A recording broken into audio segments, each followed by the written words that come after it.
Hello, and welcome to AI in Action, exploring tomorrow's tech today. My name is Maury, and I'm here with my husband Jim. And you might hear in the background our dog Sadie and our dog Maggie. We did not get to do our episode last week because we actually had a little bit of a health scare for Jim. And so, because of that, we're going to share with our listeners what happened and some things that we observed because of this little hospital stay that we had to do. And then, of course, because of that, we're also going to hit on some of the latest AI news when it comes to medicine. So, Jim, tell our listeners what happened Saturday morning when you woke up yesterday, a week ago.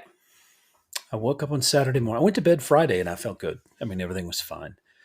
I woke up Saturday and I usually get up really early. It was before dark, before daylight. And I kind of, when you wake up early in the morning and you kind of feel like, the eyes aren't quite clear. And so you You're just kind still of, tired. you're still a little tired, whatever. And so everything seemed okay until I almost fell off our back porch. And then I ran into a wall and I realized very quickly that I was having not only equilibrium problems, but I was seeing two of everything. So I woke up seeing double. And it was very odd. And I didn't wake you up for a while, but I finally did. And we went through a whole lot of discussions and research and things trying to figure out, if did I have a stroke? The first thing I did, I have previously I was certified as an emergency medical technician, and our oldest son is a paramedic, and so And he was angry because we didn't call him. Yes, but I immediately, you weren't slurring your speech. You didn't have a huge amount of face droop. Now, one of the eyelids was looking a little droopy, a little swollen, but the first thing we thought was eye infection. Because I've had them. You've had them before. But the main thing is that you weren't slurring your speech and you didn't have any weakness on one side versus the other, and the whole face wasn't drooping. So we were like, okay, well, you're not having a stroke. So what did we do? We decided to wait until Monday morning to go see an eye doctor. And we're not going to say who. That, according to the people that we talked to in the emergency room where we ended up, that was a huge mistake. Yeah. That we could have been a whole lot more serious than it was. I won't say who the eye doctor was. I can say that my first thought about how medicine needs to get better was sitting in his office for 15 minutes while he typed in on his iPad all the things that he was observing and not actually even turn toward us, having a conversation with us. And I was a little bit spooked at that point. I was nauseous, not feeling well, because I didn't realize seeing double is awful. I mean, your equilibrium's messed up and you're getting kind of a vertigo kind of feeling. And it was weird because I could close one eye or the other and I wouldn't see double, but couldn't find an eye patch. That was a weird problem. We could not find an eye patch in our small rural town. You even later on, you went to the store looking for a pirate because Halloween's getting close. So I was like, I'll go find a pirate apparently costume. Pirates either are in or not in, depending on how you want to look at it. Well, I found one eye patch. You did? At the drugstore before they closed on Saturday. And it was the very last one they had. Yeah, I know. So, but anyways, what really concerned us was that, the eye doctor basically turned around and said, now that I look at you, you do have a little bit of a droop and your pupil's not quite dilating like, it not quite the same. And you should probably go get an MRI because this is probably a brain tumor. Yeah, that was not a really good feeling. So we left where we were at. We went back through our hometown, happened to go ahead and go to the main office where our doctor's at. Wonderful guy. It's Dr. Franklin here in our town, Hill Country Direct Care. Wonderful It's a great group place. of people. I love those people.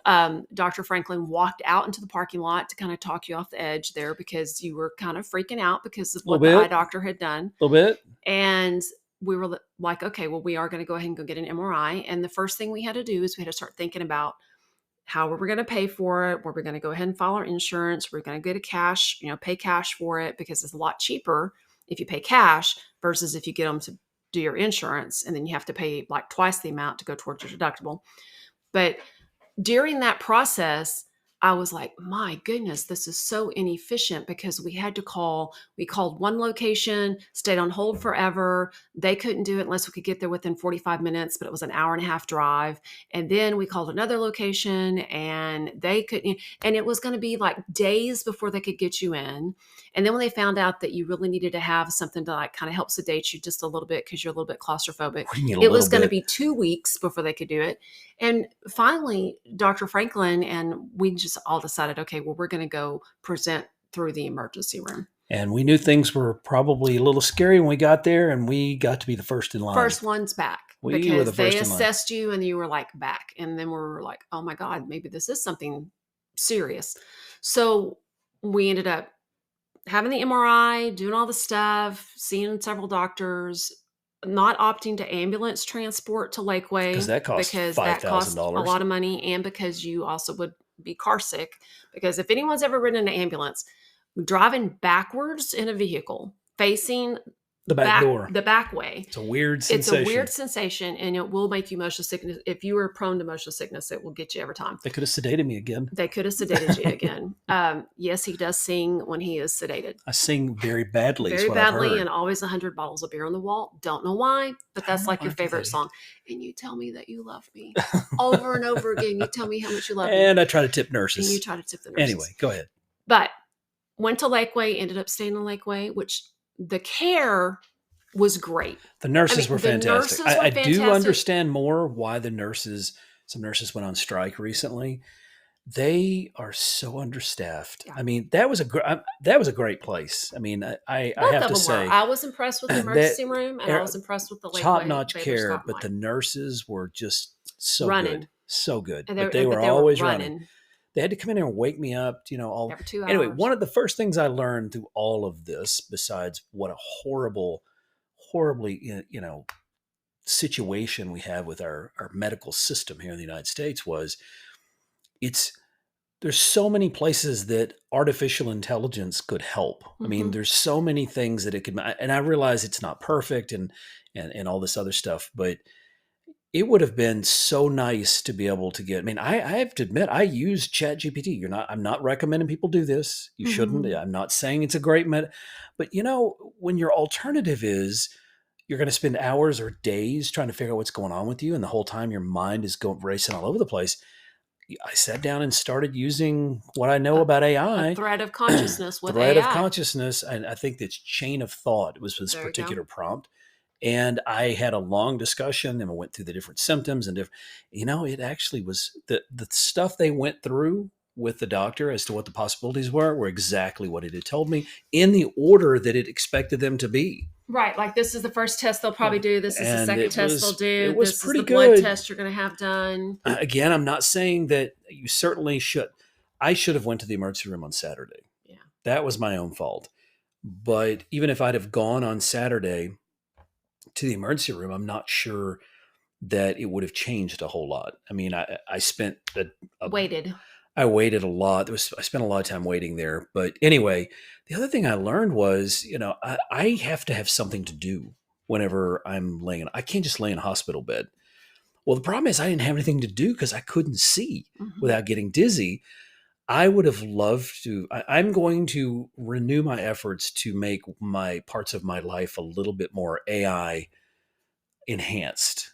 Things that, having a conversation with my emails or launching into some particular thing that I would have really liked to have an audio book too, but Right. that's had nothing to do with AI necessarily. But with so many things that I was sitting there thinking as I'm laying in bed about how I could do things differently or better. But the whole system just seems so broken. Well, to me, it seems it was almost like a quick mire is what I want to say. Almost like we're in mud. Everything was moving so slow.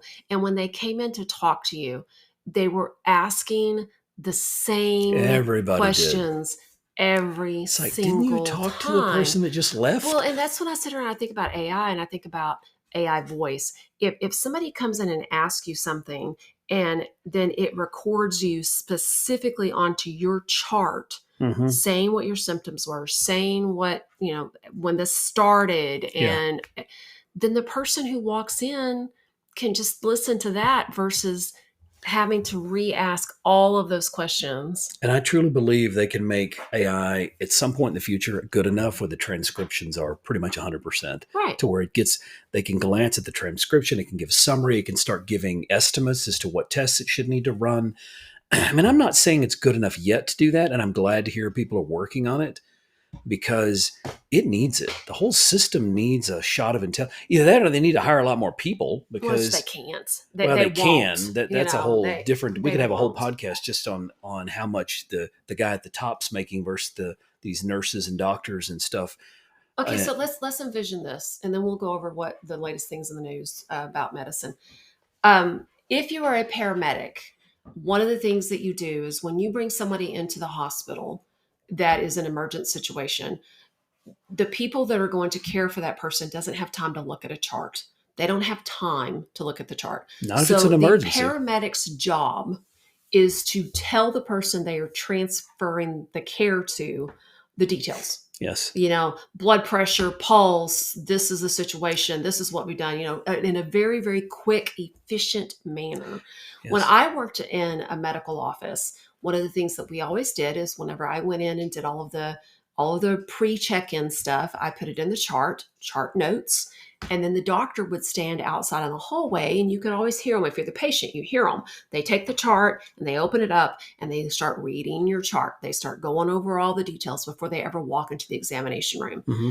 If all of that stuff is stored audio wise, Mm-hmm. so that the doctor basically has an ear pod in, that as soon as he comes up to the room, he says patient whatever, and then it tells him everything: blood pressure, pulse, situation, test results that have already Yes. been done, and it tells him level, and it would be like the level of highest importance down that the AI could determine what he would need to know first.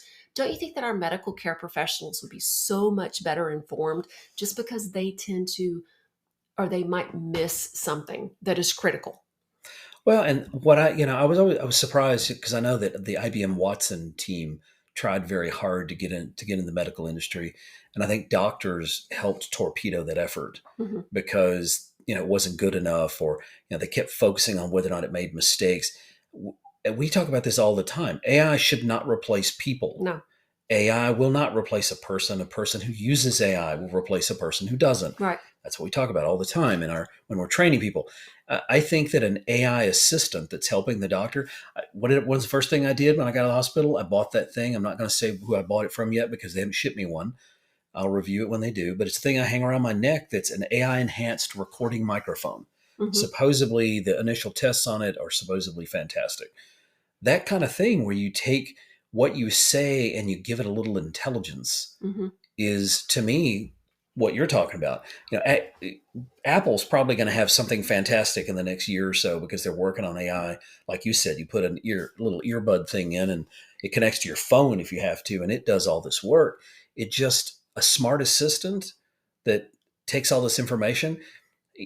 Everybody's afraid of lawsuits. That's what bothers me the most. Right. Everybody's so terrified they're going to make one mistake, and the lawyers are hovering around waiting for it. One of the doctors in the emergency room, whenever we were having a conversation with him before, and we decided that we weren't going to transport via ambulance, that we Yeah, we wanted had to to stuff, sign a waiver. we had to sign all of this stuff. And it wasn't because we were going to transport you, it was because if we had an accident on the way from one hospital to the next hospital, he said that we could sue the hospital for not transporting us, and for us. Yeah. And Plus, he even commented that we're such a litigative society that they he had had to to. worry about this We stuff. had to have just to get out of the emergency room to transport ourselves. We had to sign A lot of a lot papers. of paperwork. Yeah. Luckily, you were signing because I was seeing two of Yeah, you everything. were seeing too, and Anyway, you enjoyed making some jokes about that. But okay, so that's what happened to us. We're sorry we missed last week on the and our podcast. rant is done. Our rant is done. Now let's talk for just a second about the latest things. We have about 10 minutes left of the podcast. We're going to go through some of the latest news when it comes to medicine because of that experience. So the first thing was that a gene mutation discovery and search for cures, AI, DeepMind, Google DeepMind. They're Google DeepMind has come up with they just released a paper that basically is using AI to identify mutations in human DNA that looks for potentially like diseases, like things that cause Yes. I was disease. just talking to Jared about that today because he was asking me about, what happens. Why is it that the disease you take off, like I have to get something removed, little mole thing removed, and but he's like, why is some people does that either get more aggressive or come back, whereas in other people it does not. And I think at the end of the day, this is one of those tools that's going to help people figure out why in some people, which will change how they do treatments. I mean, if you know the person has a genetic predisposition to it, but there's not anything you can do about that, and maybe someday there will be, then at least you know that you have to more aggressively treat them if the disease presents itself. Well, That's what what is interesting to me Well, what about I this. thought was really interesting about this is basically they were saying that if you were to go through and you were to look at all of the DNA, like 71 million possible single letter Are there mutations, two-letter mutations? but they're talking I know here they're talking about about single letter, but they single may letter they mutations. specifically say that. Does that mean there's the case of multi-letter? I don't know I don't that. know that. I have no idea, but they're saying that if you were to go I through wish and you somebody were to would do comment it, on that and tell me. um, it would take forever. I Oh mean, yeah, you could not possibly run the test, but using AI, an AI model, and it's called Alpha Missense, and it examined all 71 million possible single letter mutations that impact human proteins. And it had an accuracy of 90%. yeah. They set the accuracy to 90%. They estimated 57% of the mutations were probably benign. 32% were probably detrimental. Those 32% of people are going to be very grateful, hopefully, if that helps If them. they can pinpoint those 32%, Well, and then they again, know to go look, if somebody comes in with something that they think is wrong, they can just go and test that 32% to see if they have that do more single aggressive letter testing. mutation. Maybe It stop. basically draws the box tighter around what they might be looking Yes. for. So So that was really cool. AI and gene mutations. okay, let me tell you how I found this one. The next one is about, it's called Be My AI. I don't know if this is true. Maybe somebody could tell me if it is. But I read that this company tool, I'm really not that familiar with it, was kind of the test thing that they use for, if you haven't used it, they've released what people are calling GPT Vision, which basically, the Chat GPT, if you have, some of us are, if you have the premium version and you get the little, down the bottom left hand side, you get the little camera now. You and I have been playing with it. The It's really thing is cool. friggin' awesome. And, but they were saying they were doing some of that testing using this tool, this Be My Eye or whatever They it is. had beta testers that were That's they're my either understanding. blind or low vision. Yes. And that this tool does, if it's, if it's got GPT vision built into it, it was incredible. And the stuff it can do is remarkable. Now, again, just like with our litigious society that we live in, I'm sure people are worried about, well, what if I misidentify something? But if they don't have this, they have nothing. I Nothing. mean, to be able to identify things. So, I mean, you and I have taken pictures of our living room and whiteboards at school with, mathematical equations on it. And its ability to identify things is remarkable. Well, some of the things that they were saying they were using it for, they collected a whole bunch of real life examples about from the beta testers on what they were using AI vision for. And some of the things were the bus numbers. If you are blind and you go to your bus stop, you know how to get there. You figure out your Yeah. But steps, how do you or know you the have right your bus seeing eye just pulled dog up? and all that stuff. But they're saying no, to read the number on your bus at the bus station, or check out a departure time, or read a menu at a restaurant, not having to do a braille menu. It will sit there and you have your earbud in, and it will read you the menu options off of your Yeah. menu. To set up your Apple TV or your Chromecast, Oh, think or about the to read setups on those instructions things for are your laptops, horrible. to get information about a popcorn box and access cooking directions. Just all of the things that they're using it, translate text from dozens of different languages. I never thought about the makeup thing. Check Yeah, your I mean, makeup and identify beauty products. Again, these are the places that it needs to be right, but I'm assuming that visually impaired people have already been dealing with this, so they know how to verify if yes. it says this is. But the fact that it can do a quick look and say it's this one, could really help them Yeah, out. you pick up something, you hold it up, and your AI vision says, yes, that's your red lipstick. I got a little bit of taste of course, in my case, I could close one eye Right. and I was better, but I got a little bit of taste of what happens when your vision's not working right.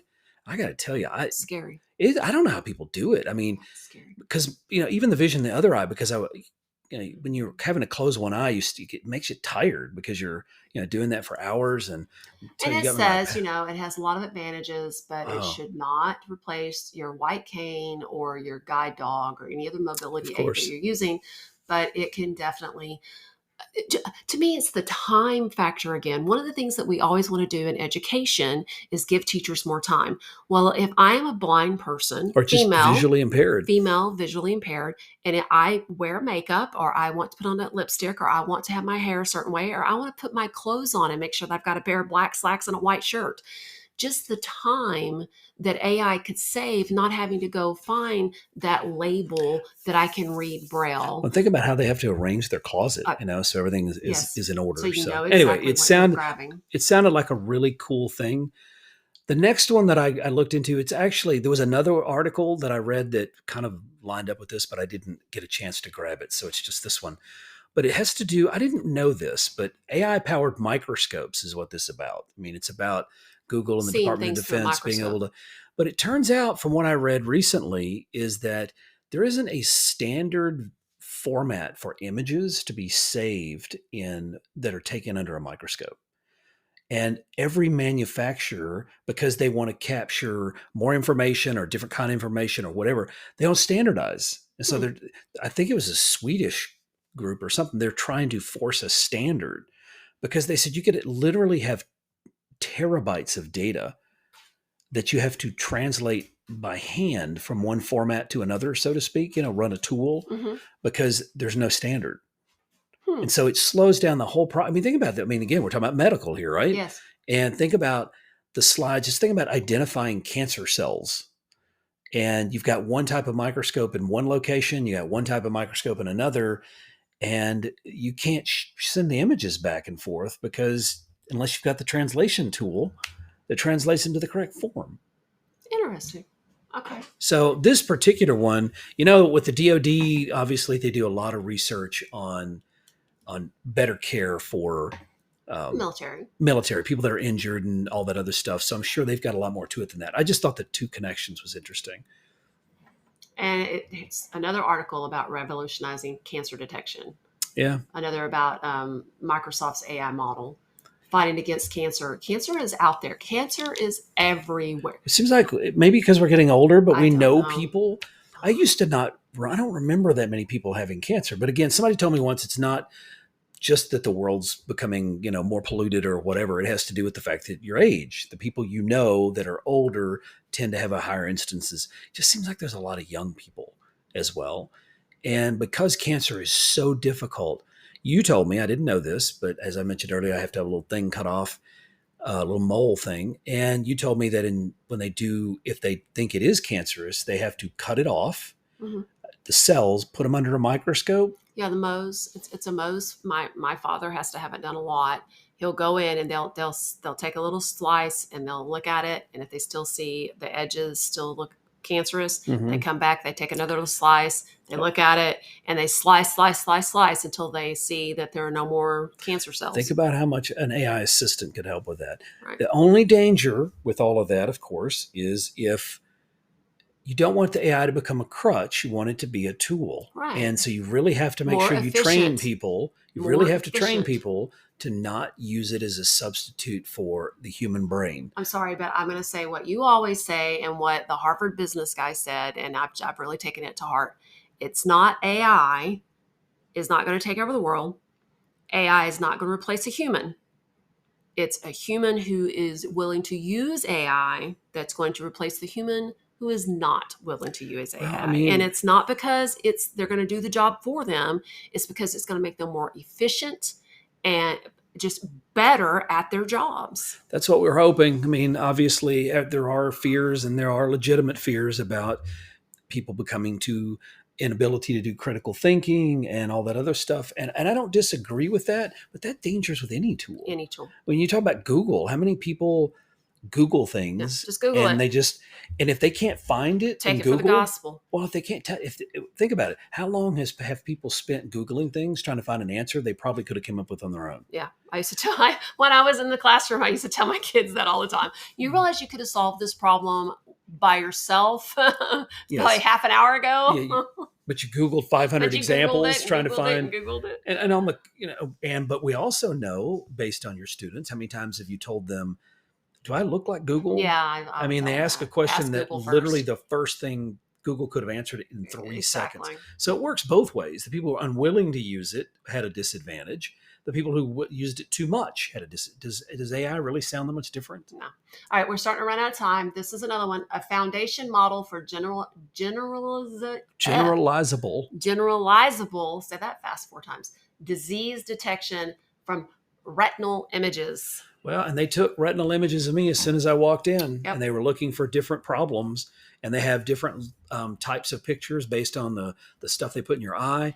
I think this particular thing where you train an AI on nothing but a gazillion pictures that they've taken of eyes and skin and all the different body parts and the different possible diseases and problems.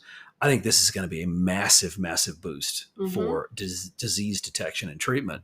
Now, a doctor told me once, the problem nowadays is that we've gotten so good at seeing things that we couldn't see before that sometimes we might have gone through a whole lifetime without treating a problem that your body took care of on its own.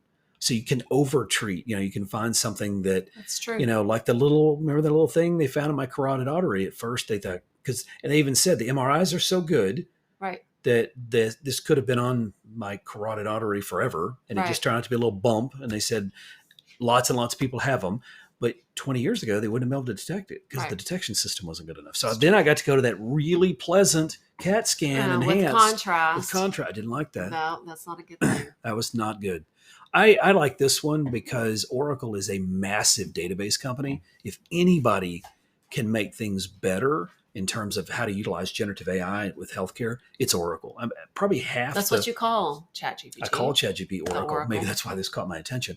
But Oracle as a database company, I've never worked with them directly. Maybe they're horrible to work with, but they are the database company. And you think about all the stuff all that data, somebody's got to have the system to be able to collect all that data and process it and use. Well, it's tools. what I was just talking about when it came to a doctor being able to listen to your chart before he walks in the door. He doesn't have to read the chart. He doesn't have to skim through everything. He doesn't have to look at all the test results. It can literally tell him as he's standing out in the hallway privately in an earbud, the patient you're about to see is Jim Beasley. This is the test results that have been out of whack. This is the test results he's already had. This is what his current blood pressure is. This is what his, and that's what the Oracle is basically taking, and they're putting electronic health records. It's Oracle. The company Oracle is taking health records, and they're going to put it in to help caregivers automate certain administrative tasks in their workflow and focus on what matters the most: the quality of patient care.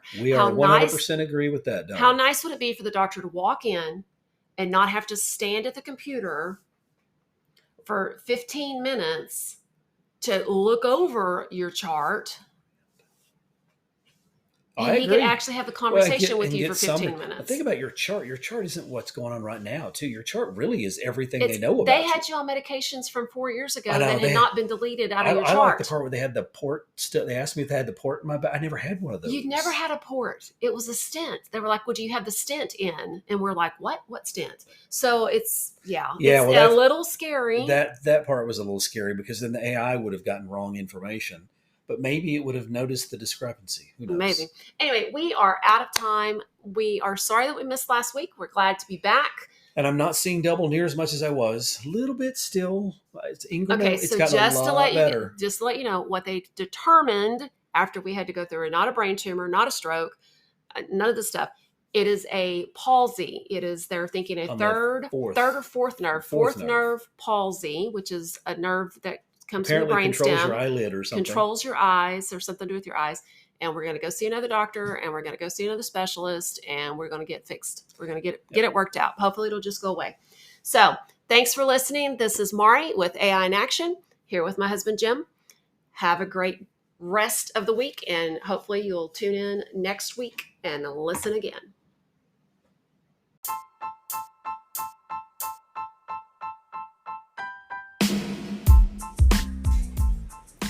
And that brings us to the end of AI in Action, exploring tomorrow's tech today. We're Maurie and Jim, your guides on this exciting journey through the world of artificial intelligence. We hope today's conversation has left you with fresh insights and a deeper understanding of how AI is shaping our future. If you enjoyed our discussion and want to stay up to date with the latest in AI, make sure to subscribe and share the podcast with your friends and colleagues. Remember, the future is not something that just happens to us. It's something we can actively shape and influence with knowledge and action. So let's continue exploring, innovating, and taking action. Thank you for joining us today. We look forward to sharing more exciting AI developments with you next time on AI in Action, exploring tomorrow's tech today.